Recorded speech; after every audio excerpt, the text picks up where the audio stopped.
wanted to do something a little bit different today. Obviously, you know, we live in a rainy area in Pennsylvania. It just happens to be rainy in Mexico right now as well. So we wanted to do some interesting comparisons between the 911 Turbo S and the Taycan Turbo S and see which car is capable of delivering a faster 0 to 60 with the traction control on in the rain. So kind of an interesting little spin on the typical performance data between the two. Well, obviously, you know, when you live in an area like we do, or in Mexico where it rains a lot, it's something that, you know, does come up, is how these cars actually perform in the rain. Now, obviously, you're not typically doing launch control and stuff like that in the rain, but we thought it'd be cool videos. Now, I do think that I could have probably got a better time with the Turbo S. I'm just going to say that ahead of time, but we'll see what the Taycan does here, and we'll compare them. So thanks for tuning in. Anyone that thinks electric is not the future is 100% wrong. Oh, okay. You're like a little girl.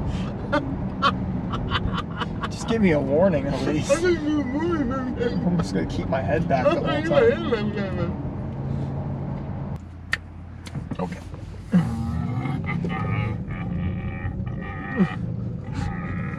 Feeling good about yourself? Let's go down.